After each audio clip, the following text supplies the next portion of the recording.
سلیم deputy general secretary انجمن تاجران لاہور.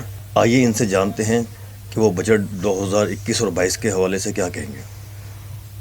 السلام علیکم سر. وعلیکم السلام. بسم اللہ الرحمن الرحیم. دیکھیں جی، میں سمجھتا ہوں کہ پچھلی 2-3 حکومتوں کے بعد موجودہ جو گورنمنٹ آئی ہے وزیر اعظم عمران خان صاحب کی سرپرستی میں، تو یہ بڑی دیر بعد کچھ شعبوں نے ترقی کی ہے. اور یہ ترقی ایسے نہیں ہوئی، یہ گورنمنٹ کی اپنی جو دلچسپی تھی وہ سامنے آئی. جیسا کہ انہوں نے کنسٹرکشن کے شعبے کو میسری اسکیم دی، اور کنسٹرکشن کے شعبے میں جو ہم جس کو کالا دھن کہتے ہیں وہ اربوں روپیہ مارکیٹ میں آیا. اور اس اربوں روپیہ مارکیٹ میں آنے میں ایک تو پراپرٹی کا کام جو ہے وہ اس نے بوست پکڑا. اس کے بعد کنسٹرکشن کے جو چھوٹے گھروں کی کنسٹرکشن تھی وہ شروع ہوئی. اور اس کنسٹرکشن کے شعبے کے ساتھ ریلیٹڈ تقریباً کوئی 40 انڈسٹری جو کہ اس میں انوالو ہوتی ہیں، اور انہوں نے ماشاءاللہ اس میں اپنا کردار ادا کیا. اور میں سمجھتا ہوں یہ بہت اچھی بات ہے. اسی طرح ہمارا اگلا شعبہ آٹو سیکٹر ہے. ہمارے ملک میں گاڑیاں بن رہی ہیں، موٹر سائیکلیں بن رہی ہیں. پچھلے 1.5 سال میں ریکارڈ سیل ہوئی ہے، ریکارڈ مینوفیکچرنگ ہوئی ہے، اور میں سمجھتا ہوں یہ بہت بڑا بوم ہے. اس کے بعد ہمارے شعبے کا اگلا زراعت ہے. ماشاءاللہ میں بڑی دیر بعد دیکھ رہا ہوں کہ ملک میں زراعت کے شعبے نے ترقی کی ہے. وزیر اعظم صاحب نے اس پہ خاص توجہ دی، اور اس لحاظ سے یوریا کے کھاد کا ریٹ نیچے لائے. ان کے کچھ ٹیکسز کے پرابلم تھے، ان کے کچھ قرضوں کے مسائل تھے، وہ حل کیے گئے. چھوٹے تاجر اپنا جو زراعت ایک کسان ہے اس کو اس کی بہتری کے لیے کام کیے گئے. اس کے بعد میں سمجھتا ہوں کہ ہمارا اگلا شعبہ جو پاور سیکٹر کا ہے، ملک میں 50 سال بعد میں سمجھتا ہوں کہ 2 بڑے ڈیم جن کی کنسٹرکشن شروع ہوئی ہے، اور یہ میں سمجھتا ہوں پاکستان کی بنیادیں مضبوط کرنے میں اہم کردار ادا کر رہی ہیں. اسی طرح ہمارے ٹیکسٹائل کا شعبہ ہے جو کہ میں سمجھتا ہوں ایکسپورٹ کے حوالے سے ہماری ریڑھ کی ہڈی کی حیثیت رکھتا ہے. اتفاقاً ہمارے ہمسایہ ملک بھارت میں کووڈ-19 کی وجہ سے وہاں پر جو تباہی مچی ہے، تو کچھ تو ان کا اپنا حصہ ہمیں ایکسپورٹ میں ملا، آرڈرز ملے. کچھ ہماری ٹیکسٹائل انڈسٹری نے بہت ترقی کی، اور میں سمجھتا ہوں کہ اب اس وقت ان کو را مٹیریل کی بھی شارٹیج آ رہی ہے. اور میں سمجھتا ہوں اس میں سب سے بڑی بات کہ وہاں پر جو لیبر ہے اس کی شارٹیج آ رہی ہے. یہ بہت بڑی بات ہے. اس کے بعد ہمارا اگلا شعبہ جو ہے یہ ایکسپورٹ کا شعبہ ہے. یہ بہت بہتر ہوا ہے، ایکسپورٹ ہماری بہتر ہوئی ہے. ملک میں ڈالر لانے میں 2 ہی کردار ہوتے ہیں، ایک آپ کی ایکسپورٹ بہتر ہو، دوسرا آپ کے جو باہر بیٹھے بھائی ہیں وہ اپنے اوورسیز وہ پاکستان اپنے ملک میں پیسہ بھیجیں. تو یہ انہوں نے اعتماد کا اظہار کیا. یہ تمام شعبوں میں گورنمنٹ نے دلچسپی دکھائی. وزیر اعظم نے خاص طور پر اس میں اپنا کردار ادا کرتے ہوئے، ہم پچھلے 2 سال سے چھوٹے تاجر، ایک عام دکاندار جو کہ ملک کا 60 سے 70% کا حصہ ہے، ہماری وزیر اعظم صاحب سے درخواست ہے، بلکہ ہم پچھلے 1.5-2 سال سے کر رہے ہیں کہ چھوٹے تاجر کے لیے ایک تو بغیر سود کے اور انتہائی آسان شرائط کے اوپر قرضوں کا کوئی ایسا سلسلہ بنایا جائے. کیونکہ کووڈ-19 کی وجہ سے پچھلے سال جب تقریباً پونے 2 ماہ پورا ملک بند رہا، لاک ڈاؤن میں رہا، ملک کی انڈسٹری، بڑی انڈسٹری سے لے کے چھوٹی انڈسٹری اور ایک عام دکاندار، گلی کوچے کا دکاندار بھی بیچارہ وہ اپنے گھر میں بیٹھ کر اس کے پاس جو جمع پونجی تھی وہ اس نے گھر بیٹھ کے کھا لی. اور جب 1.5-2 ماہ بعد وہ دوبارہ اپنی اس نے دکان کھولی تو اس کے پاس مال بھی نہیں تھا، کیونکہ پیسے اس کے پاس جو تھے وہ تو کھا بیٹھا اپنا کنبہ پالنے کے لیے. اب पिछले 1.5 साल से आए रोज मार्केटों में जो है ना वो लड़ाई झगड़े होते हैं लेन देन के मामले पे। तो मैं समझता हूँ कि छोटे ताजर को उसको दोबारा उसके कारोबार को ज़िंदा करने के लिए उसको बग़ैर सूद के और आसान शराइत पर कर्ज़ों का कोई सिलसिला शुरू किया जाए। ये वक्त की अहम ज़रूरत है।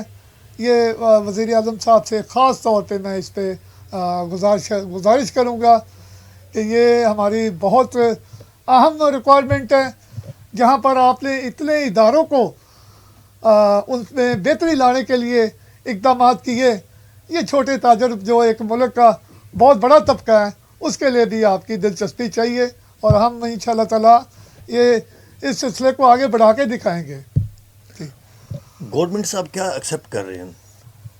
देखिए जी, जो ताजर होता है ना, इसको मुल्क की रीढ़ की हड्डी की हैसियत भी कहते हैं।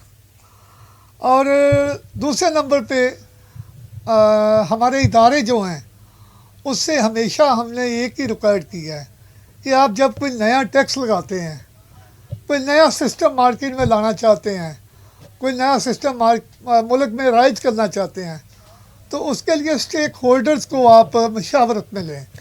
जब आप छोटे ताजर पे कोई टैक्स लगाते हैं, आम मार्केटों पे कोई नया टैक्स लगाते हैं, तो उनके लिए उनसे मशावरत की जाए। जैसे बजट से पहले आप चैम्बर ऑफ कॉमर्स को लेते हैं, बजट से पहले आप मुख्तलिफ इंडस्ट्री को उनकी मशावरत में लेते हैं, लेकिन छोटे ताजर को नहीं पूछा जाता कि तुम पे ये टैक्स लगाया जा रहा है, तुम में ये ताकत है या नहीं है। तो हमारी ये गुजारिश है अभी आपसे कि खुदाया जब भी कोई नया टैक्स लगे हमारी भी मशावरत ली जाए।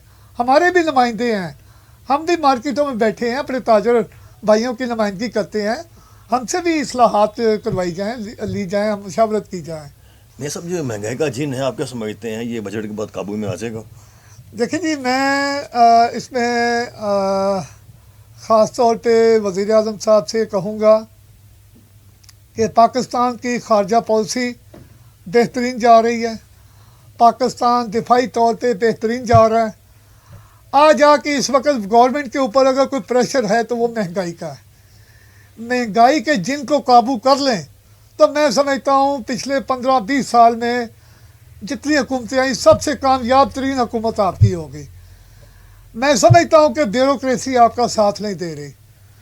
अफसरशाही को चाहिए कि खुदा का खौफ करते हुए अपने इदारों में, अपने ऑफिस से निकलें, होम ग्राउंड में आएँ, मार्केटों में आएँ, जो ज़ख़ीरा अंदोज़ हैं उनको पकड़ें, उनकी पुश्त पनाही ना करें, सख्त सज़ा दें उनको, उनकी पुश्त पनाही ना करें, और जिसको पकड़ें उनको सख्त सज़ा दें ताकि अगला वो इबरत उससे हासिल करे कि कोई और ये जुर्रत ना कर सके कि वो ज़ख़ीरा अंदोज़ी कर रहा है, रेट बढ़ा रहा है।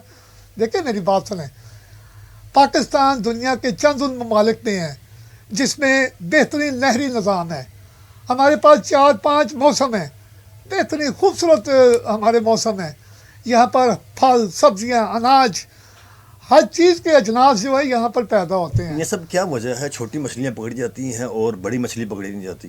काशिफ भाई, इसमें मैं मेन कहूँगा कि ये पाकिस्तान की तारीख में पहली दफ़ा हाथ ऊपर पड़ा है और ये चीखें ऊपर से आ रही हैं।